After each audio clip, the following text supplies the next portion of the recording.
Now at 7 o'clock, take a look at this. A car smashing into a Gresham apartment earlier this morning. The woman who lives in that apartment was inside at the time. Sunrise reporter Libby Dowsett will have the latest on this story for us in a live report. Plus, yeah, it doesn't seem like the place a stabbing would happen. a woman ends up in the hospital after she was reportedly stabbed over the weekend at this popular bar in the Pearl District. What we know about the case so far. Also over the weekend, people here in Oregon, people in Oregon City forced to leave their homes because of a landslide. We'll have the latest on that slide and others around the area as we kick off the 7 o'clock hour of Sunrise right now.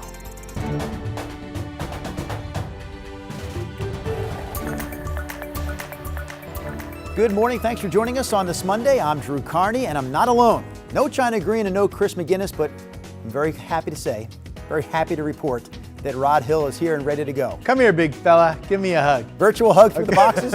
Thank you, Rod. I feel the love. We have scattered showers out there this morning. Pretty quiet morning overall. We are above freezing.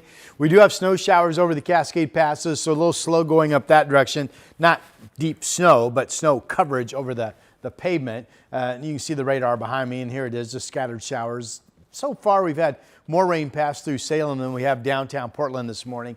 And there are some water droplets on the lens. McNary Field currently saying dry weather at the moment. 45 is the temperature.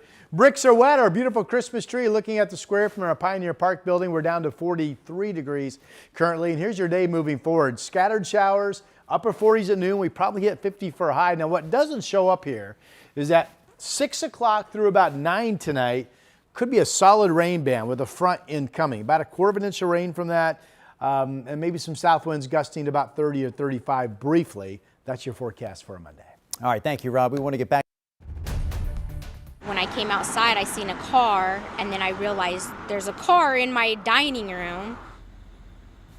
Getting back to the breaking news we're covering this morning in Gresham, where a car has smashed into an apartment. KGW's Libby Dowsett live on the scene for us. So, Libby, what are you learning there this morning about this car into the apartment? Well, we're learning new details, Drew, as the owner arrives on scene, chooses not to be on camera this morning with all this information coming right at him as he looks at this gaping hole in his building. We're at 172nd and Gleason in Southeast Gresham. Two cars came into contact this morning about 4 a.m. and we just talked to the woman who lives in the single-story apartment where the driver ended up crashing through her wall. And we have video from earlier. It's just an open gap now, but earlier the car was wedged into the building. Stacy Pennycook says she was sleeping when she heard a bang. She thought maybe a tree had come down with all the bushes in her dining and kitchen area now. And with all the smoke, she had to come outside to figure out it was a car and a driver who appeared to be in shock in her home. Luckily, her son was at work, but is often up at 4 a.m. using the kitchen and dining room. He was luckily, he was at work and he works overnight, so if it would have been his day off, he probably would have been in that kitchen cooking around 4 in the morning when this happened. So I'm thankful that he was not home.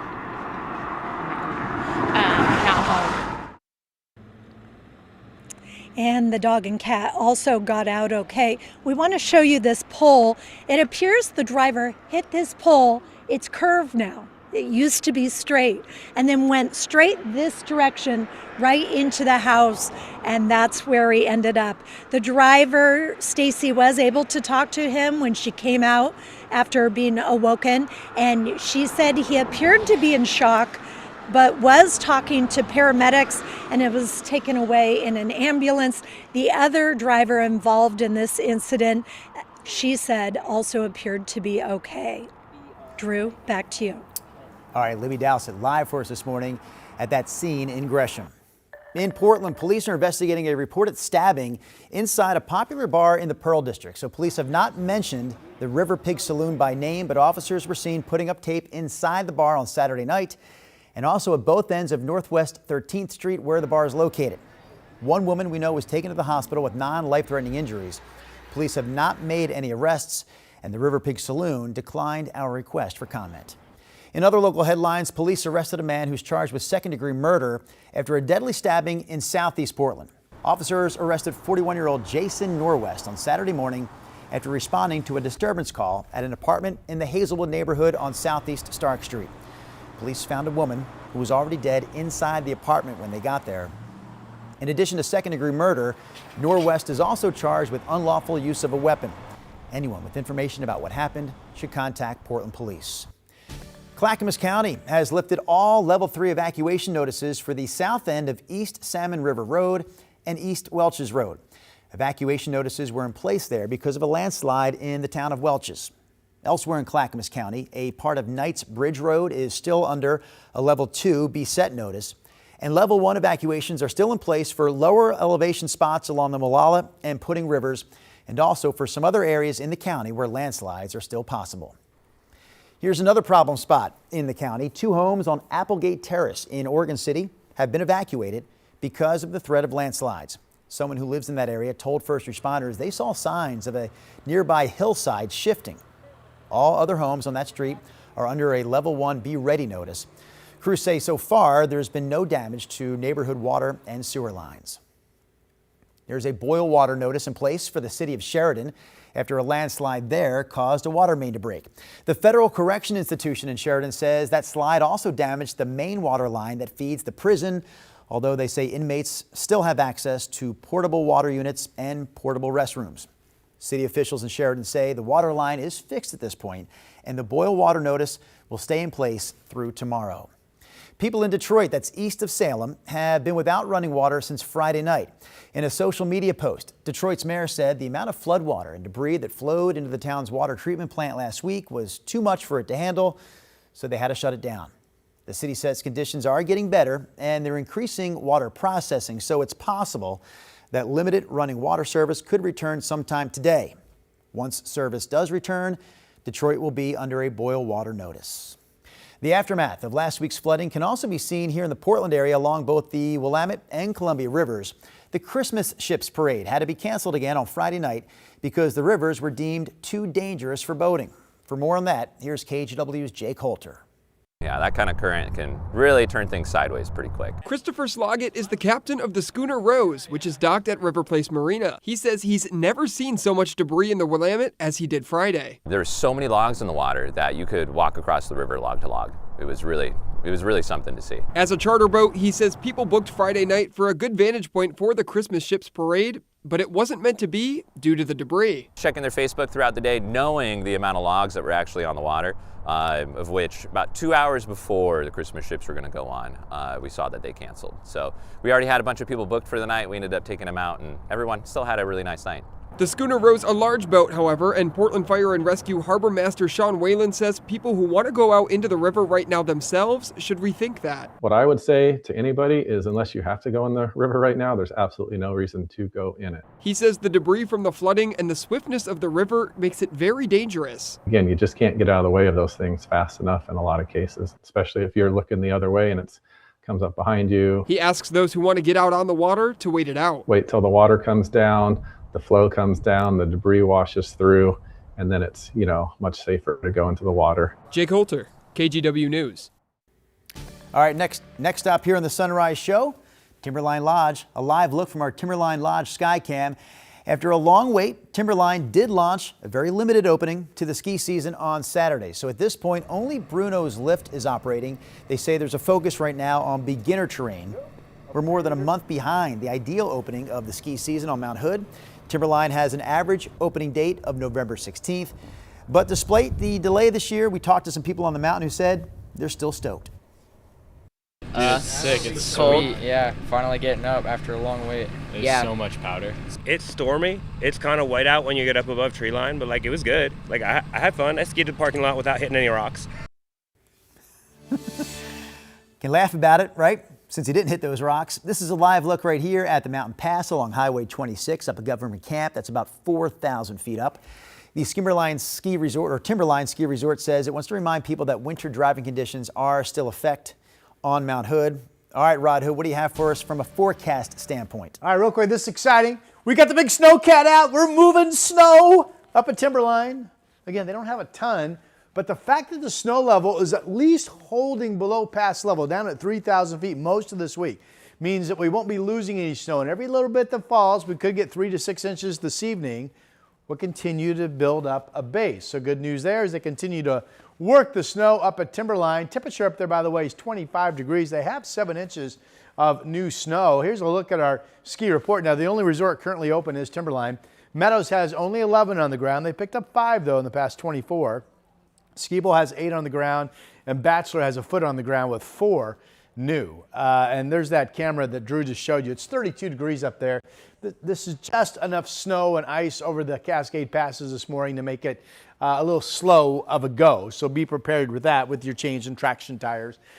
Here's the radar right now. We're pretty dry central and eastern areas. We have scattered showers here on the west side. Again, that snow level this morning has actually been as low as 2,000 feet. Generally speaking, in the days ahead, as I mentioned, 3,000 foot snow level.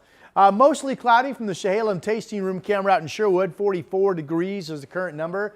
Boy, we're now down to 34 in Hillsborough. There must be some breaks in the cloud cover out over the airport there for that temperature to start going down. Most of us are holding at 40 or better, including 46 in downtown Portland and 45 degrees in Salem. Forecast map for this afternoon. Dry central and eastern areas of our state. Temperatures generally in the 40s.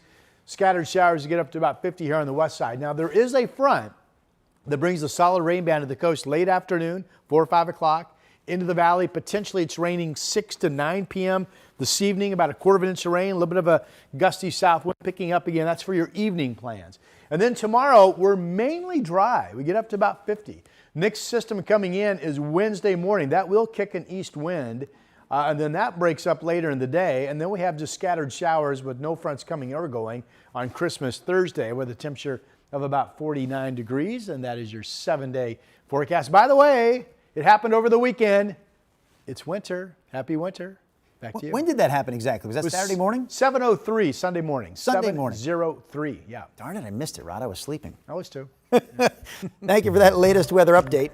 Coming up here on the Sunrise Show, we're going to take you to McMinnville for a look at this rocktastic view on a Monday morning. It's a new edition of the KGW series, Let's Get Out There.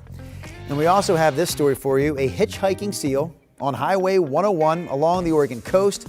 That seal, we can tell you, is back where it belongs. We'll have more details when the Sunrise Show continues in 2 minutes. The KGW Plus TV app, streaming 24/7. Local news from the team you trust on your time. Track how the weather will impact your day. Certainly becoming increasingly hazardous. Extended, continuous coverage of breaking news live from the scene. That snowpack is still heavy. Go deeper with in-depth interviews and exclusive reporting. All the local news you need, live or on demand. KGW Plus. Download on your TV and watch for free.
The KGW Plus TV app, streaming 24/7. Local news from the team you trust. Track how the weather will impact your day.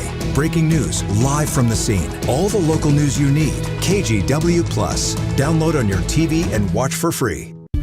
On Weather Impact Alert Days, stay informed, prepared, and connected with KGW and KGW Plus. Coverage that alerts you to what's coming and how it will impact you. Watch extended weather coverage on KGW Plus.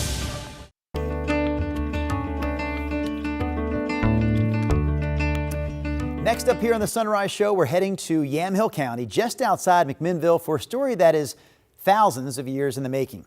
KGW's John Goodwin has more in his latest edition of Let's Get Out There. Well, hello from McMinnville, just off Highway 18. It's a short drive from Portland to get here, which is also the endpoint of an epic road trip. If you're a rock fan, you're going to love this one. The location, unassuming. The story, historic. This road trip had no wheels and started during the last ice age. Oh, this is a really cool thing about Oregon. It ended here at Erratic Rock State Natural Site. Today, this spot is something of a rest stop. A short quarter-mile hike gets you up to this amazing view of the Willamette Valley. It's beautiful and you can see everything. Jackie Braun and her dog Bo live a few minutes away. They stroll this path almost daily. It's a good little uphill trek and it's pretty. The dog loves it. Everyone that comes up here takes care of it. It's easy to see what makes this place so unique. Hey guys, anybody want to comment on how cool this is to have this right in your front yard? Tough crowd. Turns out this landmark is a 90-ton piece of bedrock. I honestly thought it was crazy like how it got up here. Anywhere between 12 and 17,000 years ago, it floated more than 500 miles on an iceberg from the northern Rocky Mountains during the Missoula floods. Rocks like these are called glacial erratics. Trying to fathom how much water was here back then erodes my sense of reality. So bedrock, huh? I gotta be honest, I might have taken you for granted. Sorry. This boulder is the largest known erratic in the Willamette Valley. Here before us, here after us. So if you feel out of place, perhaps a little erratic yourself, I'd argue you're just adventurous. In McMinnville, I'm John Goodwin. Let's get out there. I do love me some John Goodwin. The guy's fantastic. Oh, absolutely. It makes me wonder if this seal we're looking at was listening to his package because the seal got out there. The seal was out there. You're right, Rod. This seal was out there along Highway 101 along the Oregon coast this weekend. Found wandering, some say hitchhiking. Here's the bottom line. A worker from the Oregon Coast Aquarium helped deputies there in Lincoln County reel that seal in and return it safely to the sea. But some great pictures there from the coast over the weekend, getting that seal on a leash and taking it back to the water, Rod. Yeah, so a good ending. Yes. That's terrific news. You wonder what the seal's thinking. Like, I've been looking at the water all day. I think I'll change the scenery here. See, I thought it was probably thinking, man, I don't think I've been this far before. Where the heck am I? Help! That's probably the more believable story, yes. All right, no big storms this week. Now, please understand me. When I say no bigger severe storms, no atmospheric rivers, no gigantic mountain snowstorms over the Cascades, no wind warnings expected, no driving rainstorms expected, but each day we'll have some precipitation. There's a front coming in this evening. There's another one coming in Wednesday morning. And then those are kind of the two windows that we're looking at. Again, this evening and Wednesday morning. Each day, as I mentioned, you're going to see some precipitation through Friday. Snow level is going to hold below the passes. We talked about this earlier in the show, 3,000 feet. So some snowy periods for travel. Average valley temps are going to continue where we have seen them. Upper 30s to about 40 on average, and then daytime highs upper 40s to about 50 degrees. Okay, right here, spinning is the front that comes in this evening. So we just have a typical scattered shower day until that front comes in. And this evening for the valley, but late afternoon at the coast. You can see the rain showers are coming up from south and moving up to the north. Here they are on Doppler radar. And there have been some heavier rain pockets. There was a heavier rain pocket just outside of Canby a little bit ago. It's going to be mainly dry during the day today east of the Cascades. Futurecast 9 o'clock this morning, scattered showers. And then here we are at 6 p.m. Here's that frontal band. So if this is correct, we could see mainly steady precip in Portland and Salem between 6 and 8, maybe even 6 to about 8:30 or 9 this evening. So if you're going to be out and about tonight doing some running around, you'll be in the middle of that. And it will come with at least a brief period of some gusty south winds, maybe bouncing to 30, 35 for some peak gusts as that front comes in. By tomorrow morning, that's over. And here on the west side of our state, we're mainly dry. This does show some precip tomorrow afternoon making its way up into Bachelor and then out across parts of eastern Oregon. And again, the next weather system drops in early Wednesday morning. That one Wednesday morning actually kicks and gives us a bit of a gusty east wind flow Wednesday morning with the rain bands coming up through the area. All right, Vancouver, the Springs at the waterfront. We've been watching the traffic. Of course, Chris McGinnis enjoying a holiday week off. It looks like cars on the Interstate Bridge moving just fine right now. 47 degrees is the number there. It's quite warm at Pearson Airfield. It's 43 up in Kelso, above freezing through the gorge. There's the Dow's at 36. It is freezing now in Baker City and Bend. Valley forecast for you. Scattered showers, the evening early rain that we talked about. And with that, south winds may be gusting at 35. Otherwise, it's kind of a 5 to 10 to 20 mile per hour south breeze at times today. Highs about 50. Similar situation up into southwest Washington for you. And here's a 7-day forecast. 50 today, 50 tomorrow, mainly dry Tuesday, especially in the morning, the rainy weather on Wednesday with an east wind. And then Thursday, just typical scattered showers, light winds. There are signs that the upcoming Saturday, Sunday weekend will be dry. That's your forecast. New frustration from Capitol Hill and from survivors of sex offender Jeffrey Epstein after the Justice Department failed to release all of the files by a deadline set by law. I'm Alice Barr in Washington with the latest details coming up. The KGW Plus TV app, streaming 24/7. Local news from the team you trust on your time. Track how the weather will impact your day. Certainly becoming increasingly hazardous. Extended, continuous coverage of breaking news live from the scene. That snowpack is still heavy. Go deeper with in-depth interviews and exclusive reporting. All the local news you need, live or on demand. KGW Plus. Download on your TV and watch for free.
On Weather Impact Alert Days, stay informed, prepared, and connected with KGW and KGW Plus. Coverage that alerts you to what's coming and how it will impact you. Watch extended weather coverage on KGW Plus. The KGW Plus TV app, streaming 24/7. Local news from the team you trust. Track how the weather will impact your day. Breaking news live from the scene. All the local news you need. KGW Plus. Download on your TV and watch for free. Let's take a look at some national headlines with your morning rush. The most wonderful time of the year we know can also be a very stressful time of the year, with some of that stress coming from holiday travel. So this is shaping up to be an historic end of the year, according to AAA, with a record-setting 122 million Americans estimated to travel at least 50 miles from home for the holidays. AAA says nearly 110 million people will drive and just over 8 million people will fly. If you are traveling by car, here's the latest on gas prices. AAA reports the national average for gas is $2.86 a gallon, which sounds pretty good, right? Because it is always higher here on the West Coast. Oregon's average currently sits at $3.52 a gallon, and in Washington, it's $3.94 a gallon. Experts say the national average could drop by another 5 cents soon, but oil prices could also go back up with supply concerns tied to Russia, Venezuela, and fewer U.S. drilling rigs. The Powerball jackpot is well over $1 billion this morning. That's because nobody matched all 6 numbers in the most recent drawing on Saturday. At an estimated $1.6 billion, this is the 4th largest jackpot in Powerball history. The next drawing tonight at 8 o'clock. And that is your morning rush. More records related to Jeffrey Epstein were released over the weekend after legislation passed last month forcing the documents to go public. But there are growing questions over how the files were released and why some documents are no longer available. Here's NBC's Alice Barr with the latest. Mounting frustration this morning among members of Congress and survivors of sex offender Jeffrey Epstein after the Department of Justice failed to release all the Epstein files by a Friday deadline required by law. They're flouting the spirit and the letter of the law, and I won't be satisfied until the survivors are satisfied. The House Republican and Democrat who've led the charge on forcing the document's release now threatening to hold Attorney General Pam Bondi in contempt or impeach Justice Department officials, pointing to the thousands of documents still not released and hundreds of blacked out, redacted pages. The courts are going to find that these were excessive. Deputy Attorney General Todd Blanche defending the document rollout in an interview with NBC's Kristen Welker. We're going through a very methodical process with hundreds of lawyers looking at every single document and making sure that victims' names and any of the information from victims is protected and redacted. Blanche addressing outcry over photos and documents posted and then removed, including this one with an image of President Trump alongside photos of several women that the Justice Department later reposted. We learned after releasing that photograph that there were concerns about those women and the fact that we had put that photo up. So we pulled that photo down. It has nothing to do with President Trump. The DOJ underscoring that no redactions were made to protect prominent people, while a group representing survivors called the release a step backward for transparency and accountability. In Washington, Alice Barr, NBC News. Breaking news this morning in Gresham, where this car slammed into an apartment building. We're going to hear from the woman who lives in that apartment coming up in our next half hour of Sunrise. Plus, the really only time that people see us is when there's a public health emergency. More than 4 million flu cases already this year, and the CDC says the flu vaccine may not be enough to protect you. We'll have more on the severity of this year's flu season in the 7:30 half hour of Sunrise. KGW Plus TV app, streaming 24/7. Local news from the team you trust. Track how the weather will impact your day. Breaking news live from the scene. All the local news you need. KGW Plus. Download on your TV and watch for free. On Weather Impact Alert Days, stay informed, prepared, and connected with KGW and KGW Plus. Coverage that alerts you to what's coming and how it will impact you. Watch extended weather coverage on KGW Plus.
We have now issued a weather impact alert. We could expect conditions in some parts of our area to change drastically pretty soon, right? And very quickly, yes.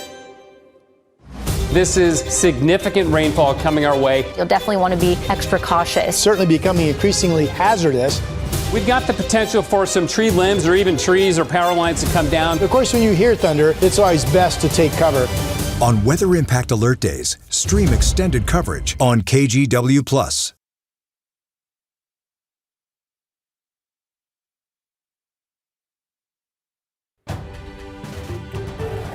Second day of winter, and technically you can say the first full day of winter. Good morning, I'm Rod Hill. We do have scattered showers out there. Really, it's pretty quiet overall. There have been a few heavy rain pockets of the shower activity, mainly as it starts to crawl northward up along the Cascade foothills. And we have snow showers as low as about 2,000 feet this morning. Cascade passes do show some snow cover. You can see the snow. It's an elevation outside of Welch's. And right now it's not only dry out in Hillsboro, but we're actually seeing some breaks in the cloud cover out that way. Here's Timberline looking like winter, thank goodness. They did open over the weekend their Bruno chairlift. That's mostly green or beginner train, as the resort says. Temperature up there 25 degrees. Again, passes show some snow cover. Here are those breaks in the clouds early this morning out in Washington County, looking at the Reserve Vineyards and Golf Club in Aloha. Temperature out at PDX is 43 degrees. Scattered shower day, 48 at noon, 46 at 5 p.m. Now, there is a solid, steady rain band coming in about 6 to 9 this evening. So that's a wet evening, mainly dry weather, though, on Tuesday.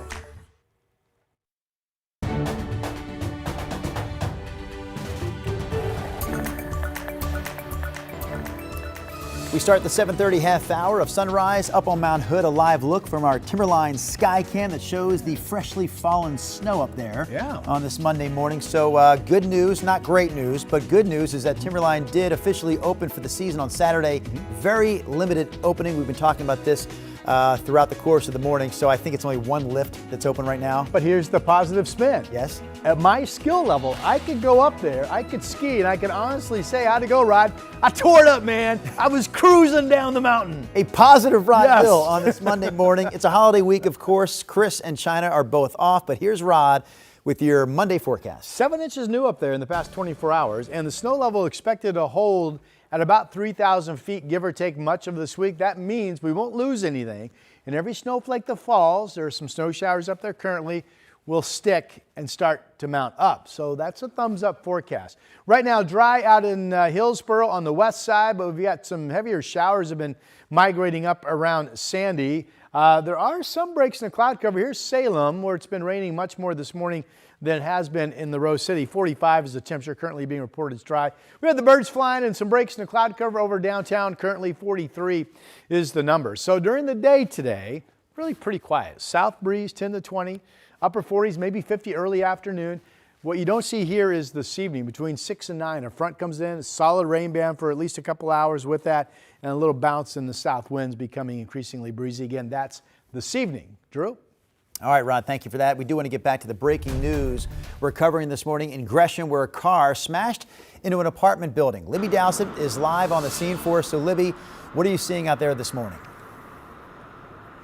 Well, here's the gaping hole behind me, Drew, but we want to show you where this all started this morning. About 4 a.m., this is the intersection where two cars made contact and one driver got thrown off the road, hit a pole over here, and then ended up way over here into this single level apartment building. And I'll step out of the way so you can see this hole.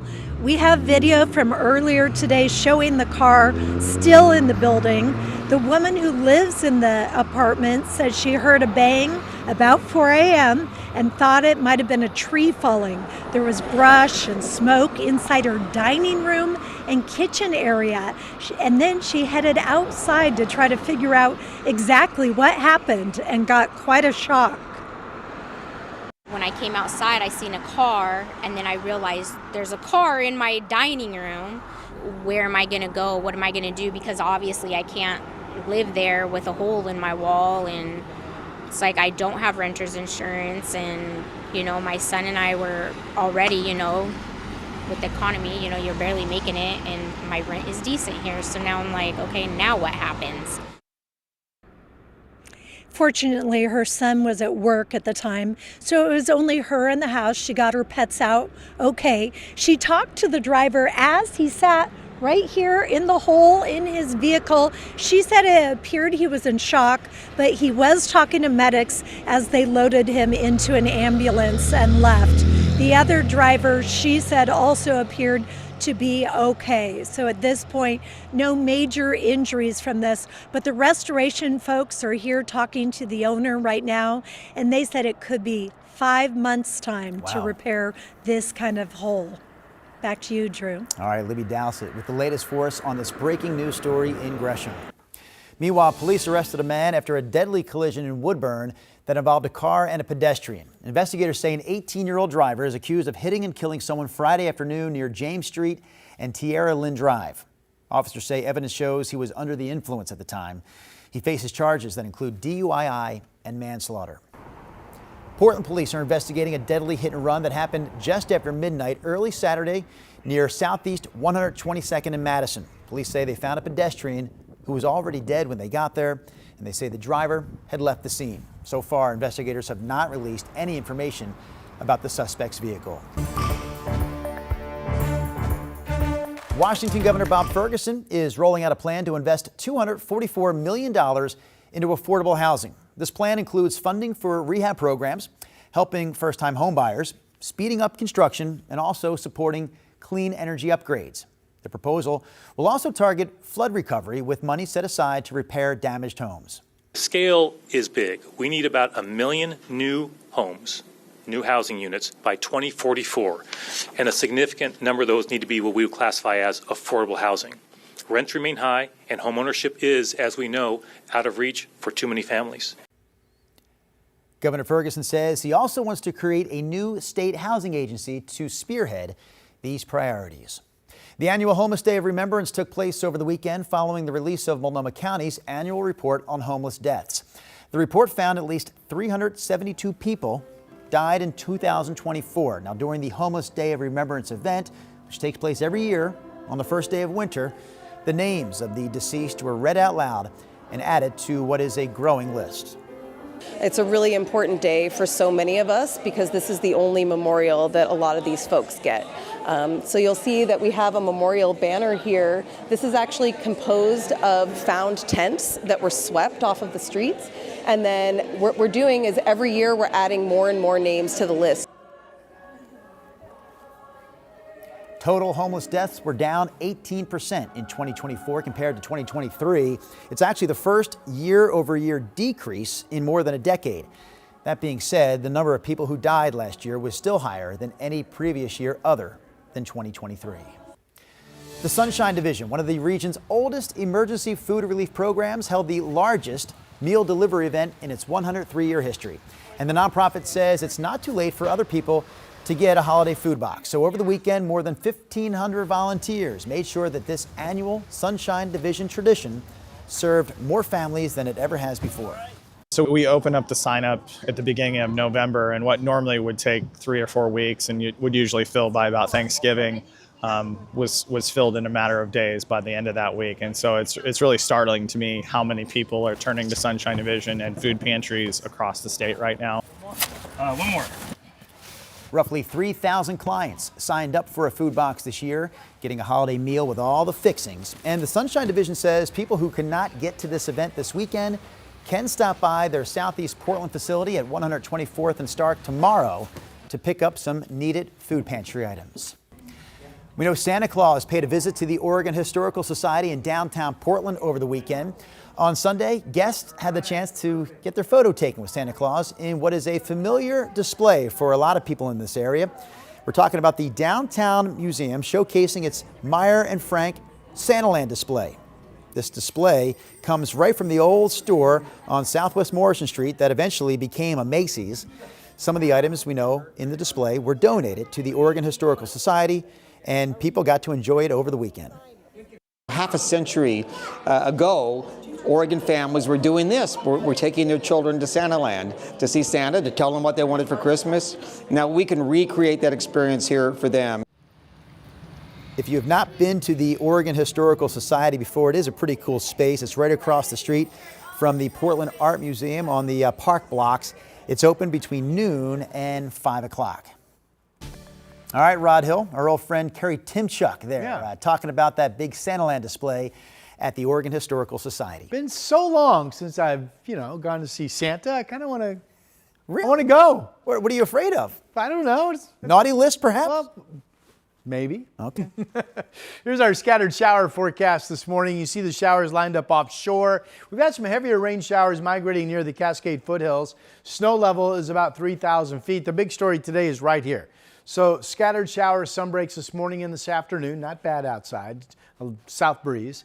Here's a solid rain band with a front that comes in early evening. Could be raining steadily in Portland and Salem between about 6 and 8, maybe even between 6 and 9 this evening as you're out and about. And a little spurt of gusty south winds will probably come along with that frontal passage. So that gets you lined up for today. The camera's a little crooked. I think the winds from last week or so maybe bent it a little bit, but I want to show you there are some breaks in the cloud cover even along the coast. That's the Innit Otter Crest down in Lincoln County this morning. Here's the camera at Providence Park. Clouds up over the West Hills, but good visibility. 44 degrees is the number. Other temperatures, a couple of cold spots. One of them is Hillsboro, where it's currently partly cloudy and 34 this morning. But downtown Portland is 45. West Lynn is 43. Salem's in the mid 40s. Albany and Corvallis holding at 45 and 44. Georgie is our KGW pet of the day. We're going to have a lot of holiday themes, of course, this week. So with the Santa hat on, there you go. Pet of the day at kgw.com is the email address. Send us your pet's photo and they will become our pet of the day. Here's the afternoon map. Dry central and eastern areas in the 40s. You get up to about 50 here on the west side. Again, scattered showers until early evening for Portland when that rain band moves through. Tomorrow really looks mainly dry and quiet. A new system Wednesday morning brings a period of some gusty east winds out of the gorge. That quiets down later in the day. And right now, Christmas Day, just a really quiet scattered shower day with a high of about 49 degrees on Thursday. That's your update. All right, thank you, Rod. We know it's the most wonderful time of the year, but we also know it can be one of the most stressful times of the year for holiday travelers. So we're going to let you know what to expect if you're traveling this week. That story when Sunrise continues in just a moment. Plus, blood boils sometimes on the ice and even off the ice. So I think, yeah, it's definitely one of the greatest rivalries. One of the greatest rivalries in sports, talking about the women's hockey rivalry between Team USA and Team Canada. These two could meet again for a gold medal come the Winter Olympics in a couple of months. A preview on the way here on Sunrise. On Weather Impact Alert Days, stay informed, prepared, and connected with KGW and KGW Plus. Coverage that alerts you to what's coming and how it will impact you. Watch extended weather coverage on KGW Plus. The KGW Plus TV app, streaming 24/7. Local news from the team you trust. Track how the weather will impact your day. Breaking news live from the scene. All the local news you need. KGW Plus. Download on your TV and watch for free.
We have now issued a weather impact alert. We could expect conditions in some parts of our area to change drastically pretty soon, right? And very quickly, yes. This is significant rainfall coming our way. You'll definitely want to be extra cautious. Certainly becoming increasingly hazardous. We've got the potential for some tree limbs or even trees or power lines to come down. Of course, when you hear thunder, it's always best to take cover. On Weather Impact Alert Days, stream extended coverage on KGW Plus. The most wonderful time of the year can also be the most stressful time of the year if you're doing any holiday traveling. So for more on what you can expect this week, take a listen to our report from CNN. The year 2025 is ending on a historic note. AAA estimates a record-setting 122.4 million Americans will travel at least 50 miles from home. You've got this 2-week period when people are coming and going during different times. AAA says nearly 110 million will drive, just over 8 million will fly, and close to 5 million will take other forms of travel like buses or trains. For those getting behind the wheel this holiday season, a basic rule of thumb: the sooner you leave, the better. Early mornings are the best. Those are the times that you're going to have the lighter traffic. Also, you don't have the buildup and more opportunities for there to be crashes or construction later in the day. If you're heading to the airport, be proactive before pulling up to the front doors. Do everything you can before you get to the airport. Reserve that parking, check into that flight, prepay for checked baggage. It's really going to save you time and heartache when you get there. And as for those procrastinators who may still be looking for a last-minute bargain on a plane ticket, There's always weird things going on with airfare, so you can probably find a cheap deal to fly. But is there value in that flight? Is the layover 3 times longer than it normally would be? Is it going to take you 3 times longer to get to your destination? I'm John Lawrence reporting.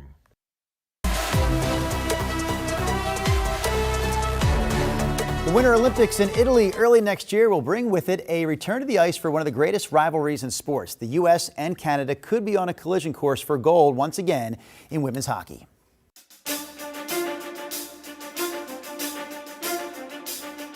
The world of women's hockey is a small one.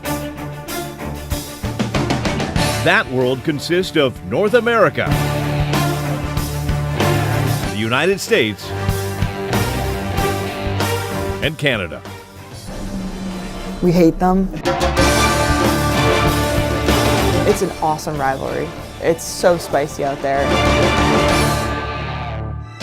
Since women's hockey started in the Olympics, these two countries have pretty much staged a two-team tournament. Blood boils sometimes on the ice and even off the ice, so I think, yeah, it's definitely one of the greatest rivalries. In 7 Olympic Games, Canada and the U.S. have won the gold medal each time. The Americans won gold in 1998 in Nagano. Then Canada won 4 Olympic Games in a row in Salt Lake, Torino, Vancouver, and Sochi. The red, white, and blue stopped that streak in 2018 in Pyeongchang. But then Canada stood on top of the podium 4 years later in 2022 in Beijing. The loss always sucks, and it stays with you for quite a while. When it ended in 2022, I mean, we all looked right to 2026, and we knew what our goal was, and we want to win a gold medal. And here we go again. This time it's a showdown in Milan this February. This is their Stanley Cup and Olympics, and everything is all wrapped up into one as far as their dreams are concerned, and this is the tip of the iceberg for women's hockey. And it should come down to the U.S. and Canada yet again. The possibility of beating the Canadians to win Olympic gold is what keeps Team USA coming back to the rink every day. When both teams step on the ice, it's almost like a do or die mentality, and I think everyone takes so much pride in like U.S. or Canada, and I think that gets put on display when we hit the ice. In women's hockey, supremacy is judged by Olympic gold. Add some bad blood, rich history, and the best players in the world, and you have one of the best rivalries in sports.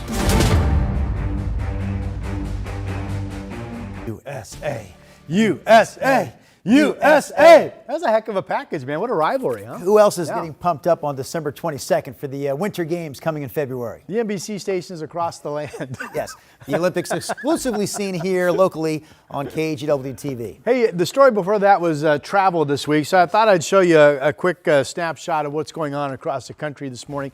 And the news is relatively good if you are going to PDX today. Nobody's really that cold, except for the spots where it's always cold. 22 in Fargo. Minneapolis is even above freezing. Now, these are current temperatures, 37 out in D.C. New York is freezing. It's 58 down in Dallas. It's 59 down in Phoenix. Connecting down through L.A., it's 52 in Los Angeles. And there's really not much weather. There is some rain. Some of it's heavier moving through about the San Francisco area. There are scattered showers up in Seattle. But Texas is dry, the Midwest is dry, and really the East Coast is mainly dry currently. A little bit of snow shower activity out over the Great Lakes. So pretty good day to travel. And in terms of our Christmas week travel, my big headline is no big or severe storms, meaning I don't see any big atmospheric rivers. I don't see any just wash out of days. I don't see any big snowstorms over the Cascades. I don't see any need right now for watches or warnings. So that's good news. Each day we'll see some precipitation. Now the driest overall day will be tomorrow, Tuesday.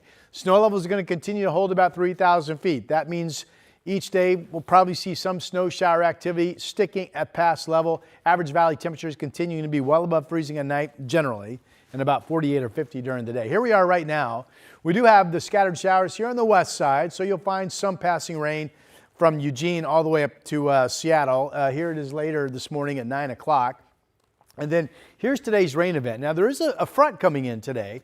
Comes in early this evening. So the Futurecast shows we could have solid rain between about 6 and 8, maybe even 6 and 9 this evening. So daytime today, you're out and about, nice mix of dry, then a passing shower.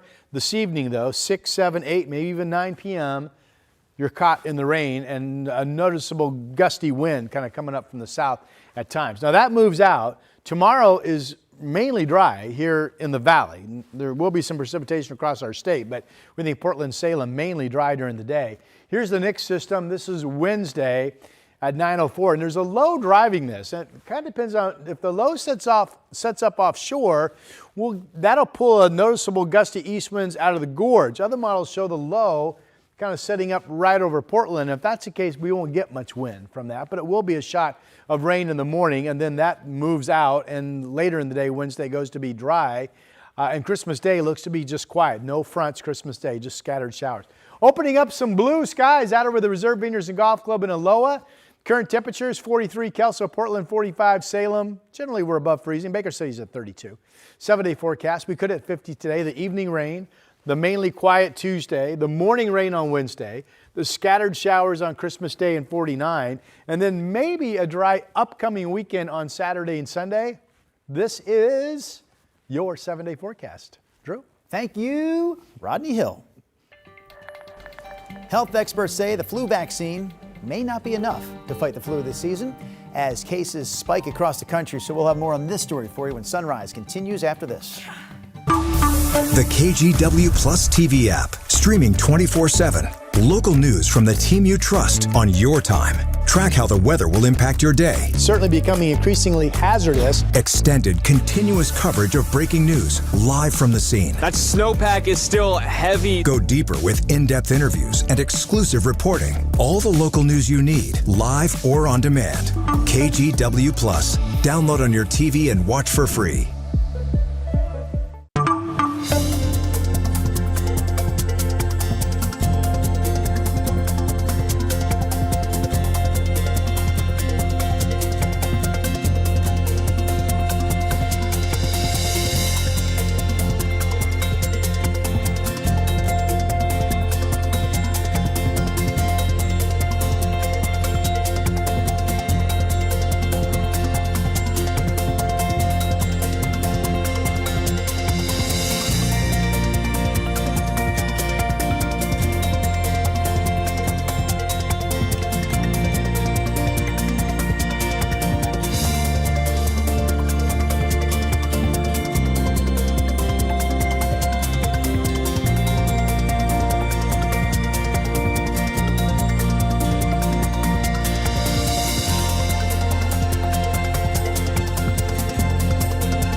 We have now issued a weather impact alert. We could expect conditions in some parts of our area to change drastically pretty soon, right? And very quickly, yeah. This is significant rainfall coming our way. You'll definitely want to be extra cautious. Certainly becoming increasingly hazardous. We've got the potential for some tree limbs or even trees or power lines to come down. Of course, when you hear thunder, it's always best to take cover. On Weather Impact Alert Days, stream extended coverage on KGW Plus. Doctors are warning about a rise in flu cases with at least 1,900 people dying from the virus already this season across the country. That includes 3 children. Reporter Jen Sullivan has more. At the DC Public Health Lab, doctors are busy testing diseases that could become a public health concern. The really only time that people see us is when there's a public health emergency. Dr. Jocelyn Hauser is the director. She says doctors' offices and hospitals around the country send them swabs collected from patients. We receive those samples and log them into our information system. Those results are then sent to the Centers for Disease Control and Prevention. This year, the CDC is particularly concerned about growing cases of influenza. The latest data released Friday shows there have been at least 4.6 million flu cases so far this season, 49,000 hospitalizations, and 1,900 deaths in the U.S. alone. The dominant strain causing the surge in illnesses is subclade K, a mutation of influenza A. We think that this clade K virus is evading population immunity, meaning more people are susceptible to infection. While doctors and the CDC say the best protection is to get the flu vaccine, Johns Hopkins University professor Andrew Pekosh says this year the shot may not be enough. It has mutations that may allow it to evade some, but not all, of the influenza vaccine-induced protection. As millions of people prepare to travel and gather this week for the holidays, there's growing concern illnesses may spike, and cases are surging around the globe. Children, adults 65 and older, and those with underlying medical conditions are particularly vulnerable to the flu. Medical experts are urging everyone 6 months and older to get the flu vaccine. I'm Jen Sullivan reporting. Local experts are starting to see flu cases on the rise here in Portland as well. So with indoor holiday gatherings happening this week, they also expect those rates to pick up. Health officials say it's important for young kids, older adults, and people with underlying health conditions to get vaccinated. Nothing is different about the flu. It's just that every year the flu can cause tens of thousands of people to become very, very sick, and many people die from the flu. If more folks who get vaccinated before cases start to rise, we'll see the cases lower overall. Flu symptoms are the usual: fever, cough, sore throat, and body aches. Olympia Provisions here in Portland recalling nearly 2,000 pounds of its sausage because of possible contamination with metal. This recall involves the company's holiday kielbasa sausages you see there on your screen, with a best if used by date of February 19th, 2026. The sausage was shipped to stores here in Oregon and Washington, as well as stores in California. It was also available around the country through online sales. So if you have any of this sausage, throw it out, or you can take it back to where you bought it for a refund. Coming up at 8 o'clock here on KGW Plus, every year Santa receives thousands of letters from kids all around the world. But where do the letters actually end up? Is it not the North Pole? We'll have the answer for you coming up in our next hour of Sunrise.